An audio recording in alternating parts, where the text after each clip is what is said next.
So let's talk about the different unit types, what they do, and how they affect the game, and where they're useful and where they're maybe not so useful. So the first type is Dragon.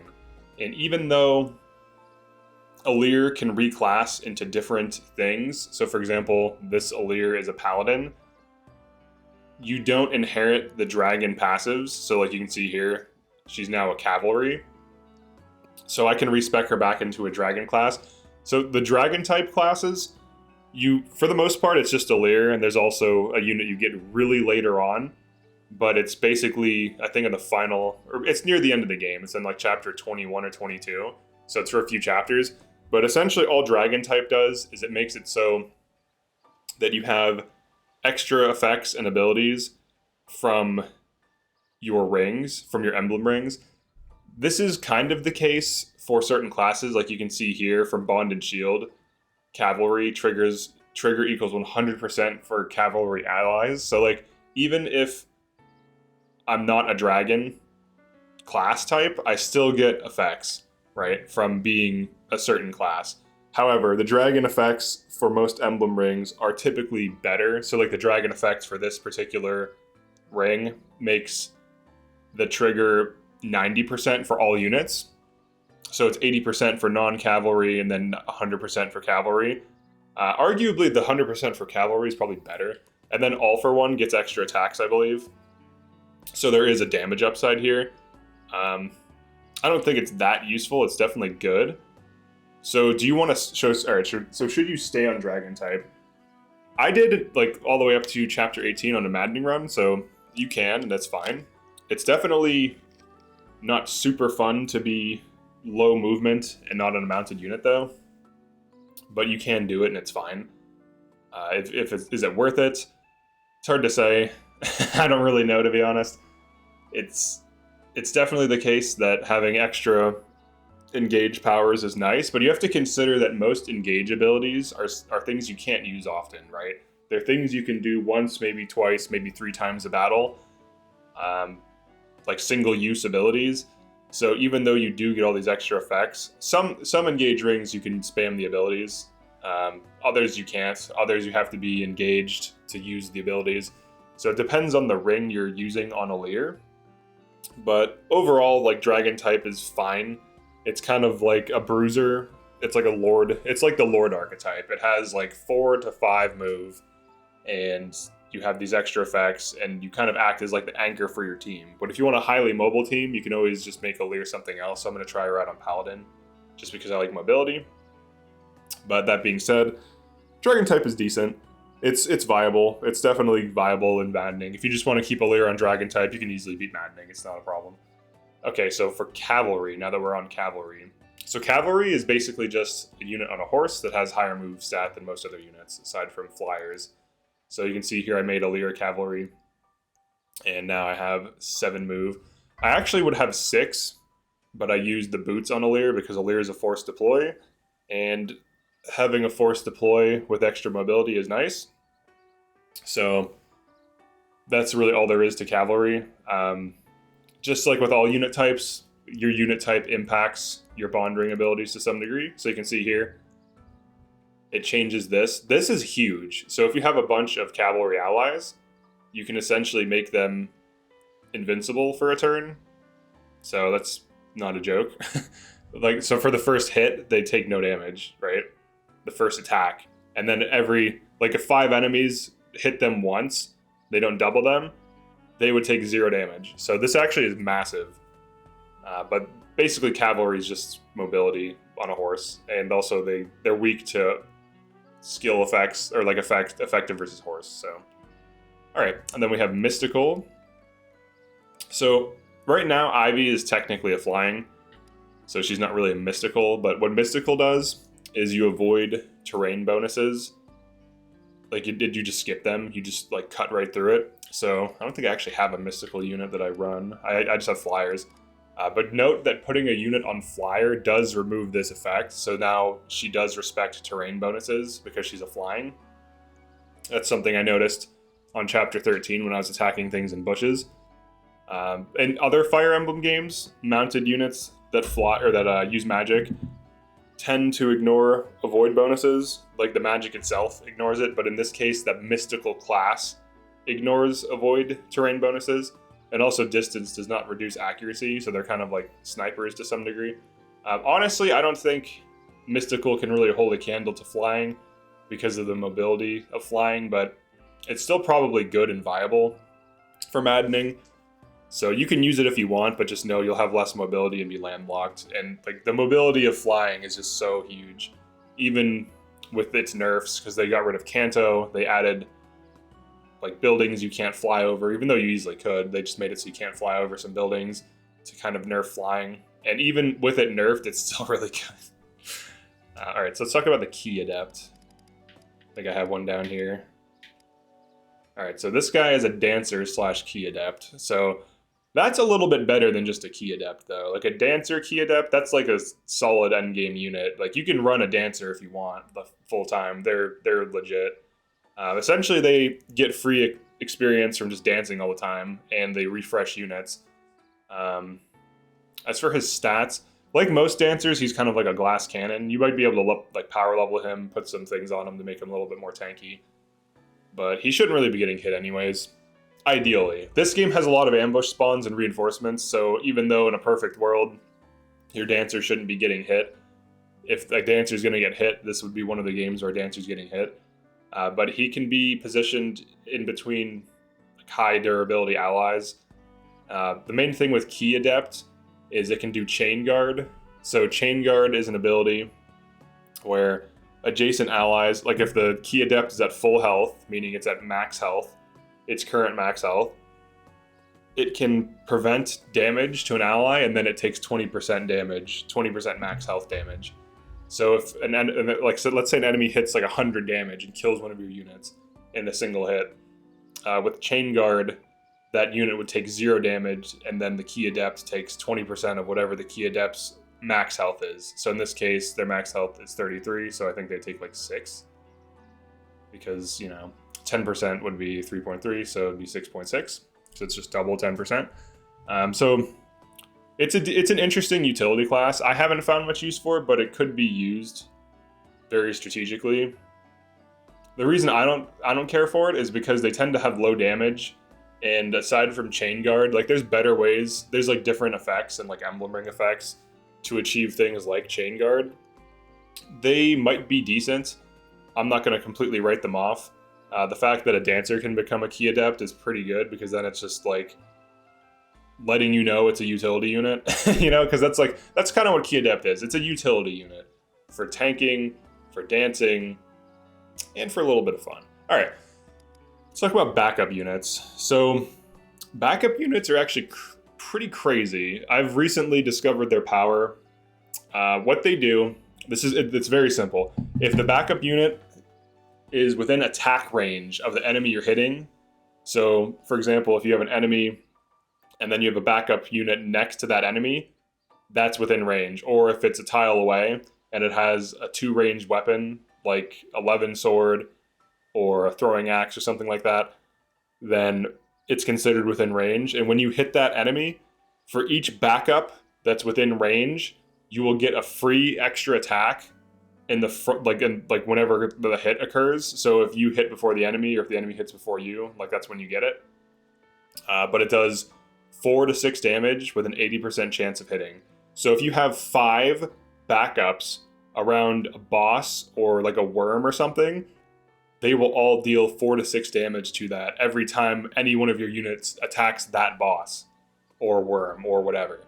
And the upside of this is it ignores defensive bonuses. So worms typically have really high defense, and a lot of bosses typically have really high defense. So this is a way of penetrating armor and also getting a ton of free damage. So you can take a unit that deals literally 0 damage to an enemy boss, and if you have like 3 to 5 backups surrounding that boss, you're looking at anywhere from like 12 to 18 damage from free attacks, maybe even to 20, because like if they deal 5, you have like, I don't know, 4 of them, that's 20 damage from a 0 damage attack. So you can put out serious damage by setting up backups. So they're a pretty good unit type. I think you should have at least like 2 to 3 on your team at all times. Now you don't have to run them, but some of them, like some of the backups you get, are pretty good, like Tamara and Panette. These are really solid like damage dealers, but they're also backups, so they can run in, stab something with good damage, and then, you know, just start popping off by dealing extra damage from being next to things. So it's pretty useful. That being said, Tamara is also kind of crazy because of this. Crit -5 on foes within 3 spaces. This is really nice. So she's a lot of them have interesting utility. If she's not at max HP, she has crit +10. I use Lapis as a backup, or actually I changed her. So I changed her to a flying utility. Honestly, flying is insane, but we'll get into it. Okay, so armored units. Armored units have low mobility. Let me find Luis here. I stopped using him when I got Jade. He's a good unit though. Armored units have low mobility, high physical defense, and low magic defense. So they're very weak to magic, and they can typically tank anything physical that's thrown their way. They are good, and you have to play around their weakness. They tend to pair well with flyers, because flyers, especially Pegasus Knights, have medium to high res, and they can easily tank magic in just one round to mage, which is the weakness of the Armor Knight, and then the Armor Knight can body block and cut off enemy physical, and also can deal with archers. So there's a kind of like symbiotic relationship between Armored Knights and flying units and cavalry, where you need something to kill mages, because most enemy positions have mages in them. So if they didn't, then the tank could just move in freely and just kill stuff, but there's usually some kind of like hammer, some kind of armor slayer, like a mage or an enemy with a magic weapon, which bypasses their high physical excuse me, defense. So armor can be good. I found that their lack of mobility, like as I'm entering the late game, is a serious liability, so much so that my Jade died, because if she just would have had 5 move instead of 4, she would have survived, or just higher res. So while it's true that they can tank so much physical, there's other ways of tanking and pulling, but they are still good. Just because my Jade died, I'm still learning the maps on chapter 17. That map's kind of insane. Once I figure out a way to break it down better, it won't be as bad, but my Jade was a solid unit. Like, she had a improved Tomahawk, and she just would consistently tank tons and tons of physical damage. So they are good, and you can run one on your team full time in maddening, and it's totally fine. There is an upside to them. Like, they're definitely not like a bad unit type or anything like that.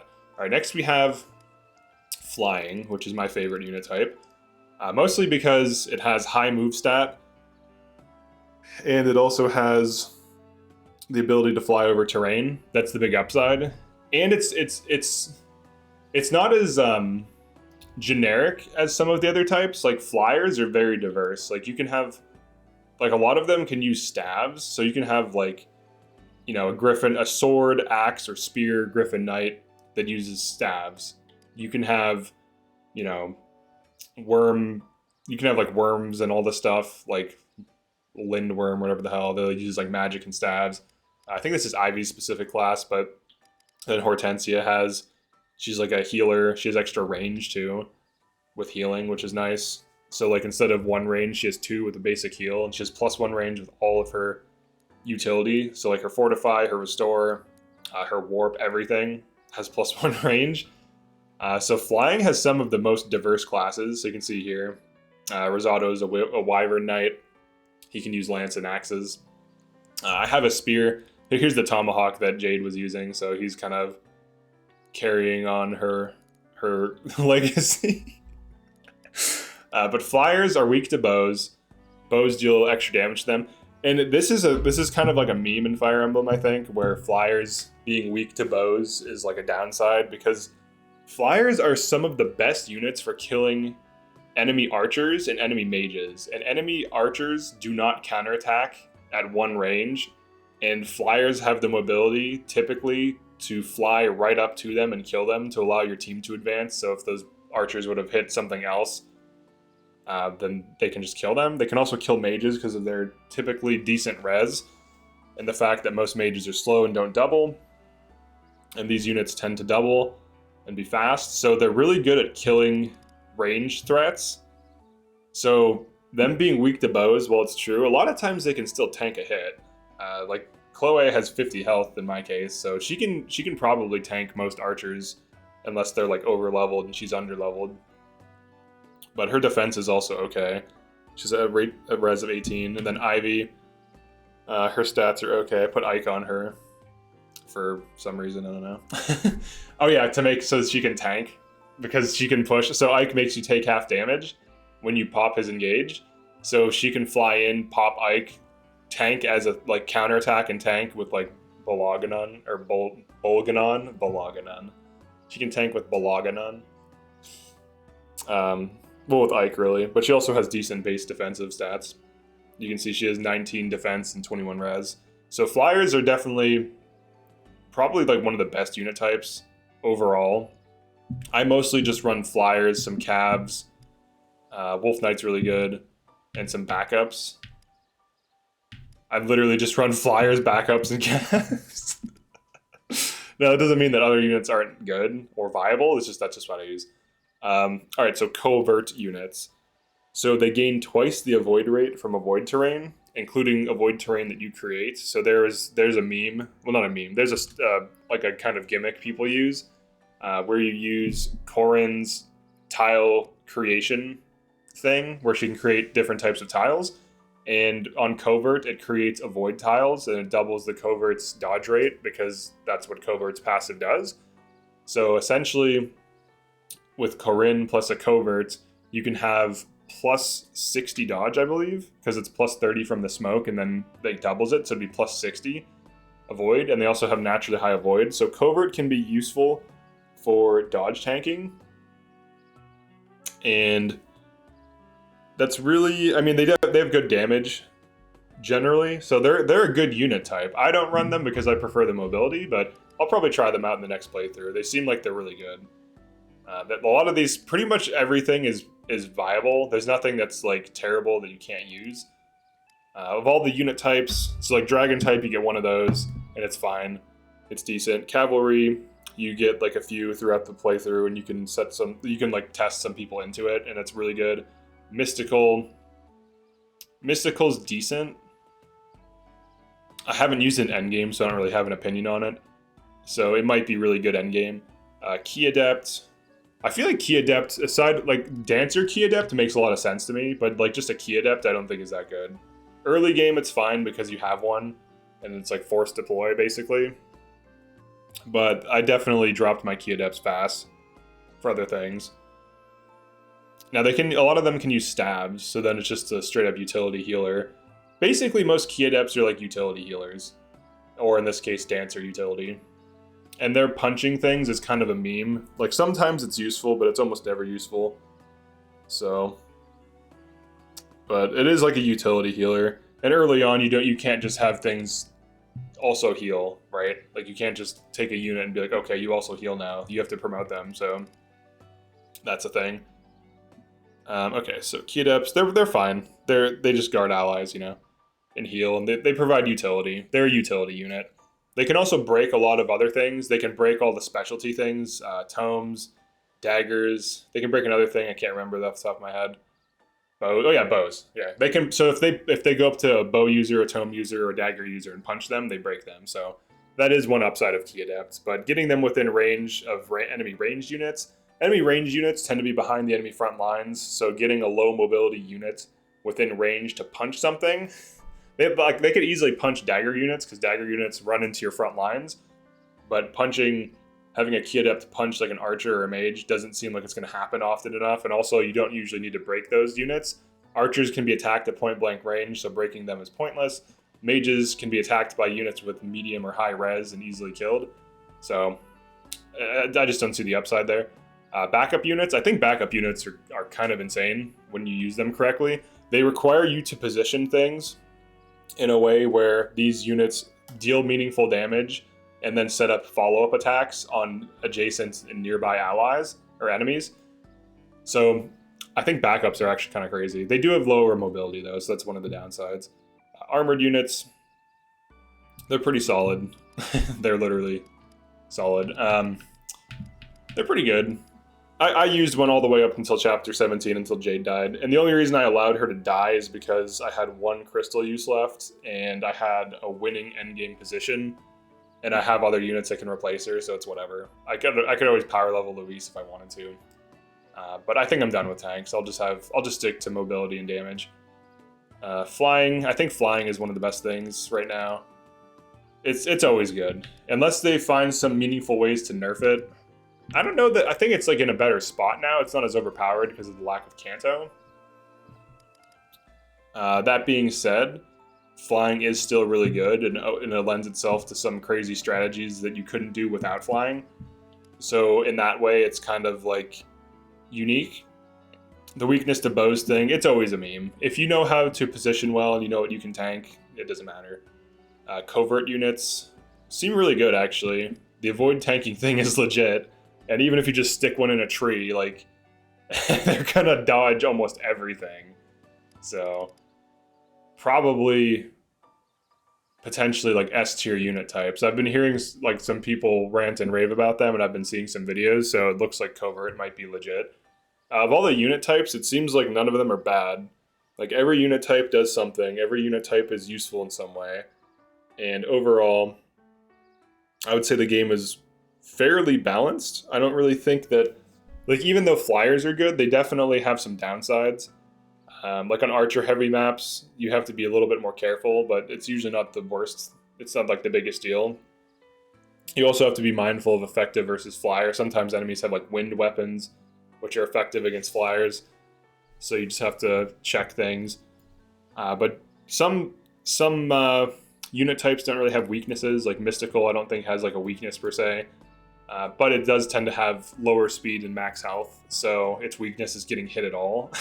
So, same thing with Qi Adept. Qi Adept seems to be somewhat tanky, like medium durability. So Qi Adept might be like one of the unit types that's not really too counterable. Now with Dragon type, the funny thing is, even if you switch units, you still are Dragon. So effective versus Dragon is always effective versus you. So you do have that as a liability. I haven't run into too many effective versus Dragon things, though. Covert seems like it might just be, in terms of survivability, if played correctly, it might be one of the best things because of the insane avoid.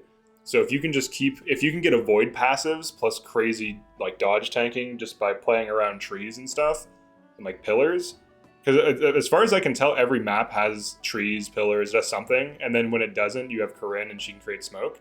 So it might be the case that Covert breaks the game. We'll have to see. From what I've observed, it very well might break the game. Flying is just good. Armored's good. Backup's good. Qi Adept is decent. Mystical seems okay. Like, they're all good, basically. They're all viable, we'll say that. You should be able to beat Maddening using any of these unit types. It's all like 3 houses, where you can push these things into the direction you want for your own play style. And you should be able to beat the content. There's enough tools, there's enough gambits. Essentially, these emblem rings are gambits. There's enough gambits to break the game and to beat these maps. So that's it for this one. These are the basic unit types, where they excel, why you should use them, when you should use them, some downsides to them, what they do. That's most important, I think. Like just explaining how they work. Mystical, I'm really not sure about that. I want to see. So if I go to change class, what can you become? So you can see these are just flying. So she would have to become like some kind of mage thing if I wanted her to be a mystical. I don't think they have a mounted unit because like they would become a cavalry.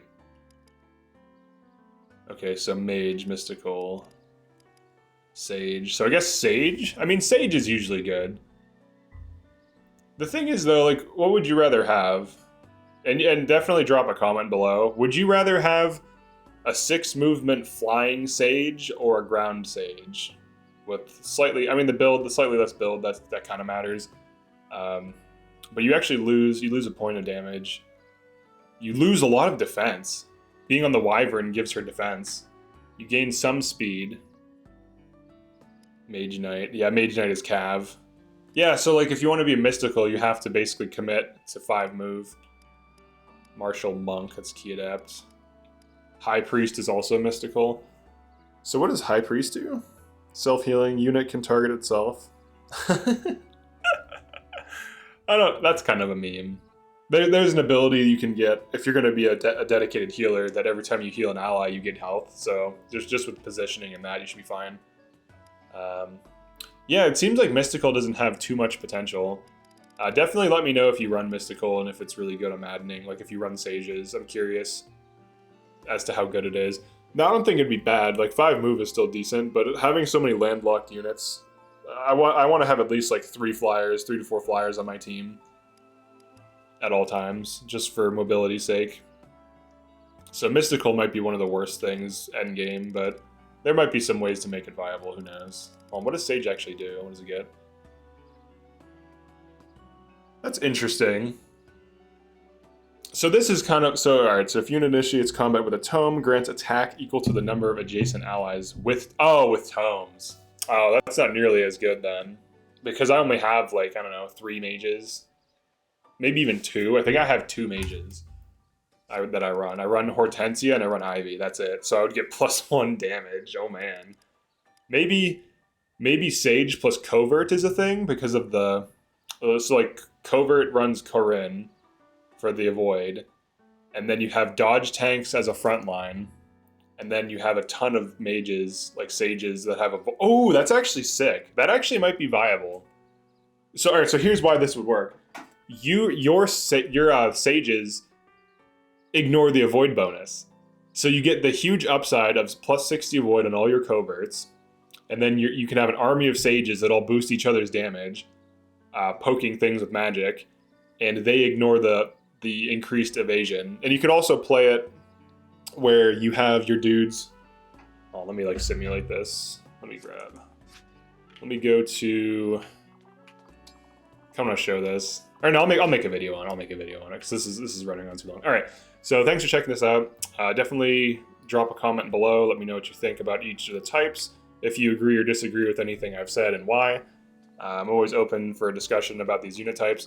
But I think, like, you know, I was kind of skeptical of like Mystical, but it actually could be really good with Covert, because I haven't used Covert that much, but the principle checks out, right?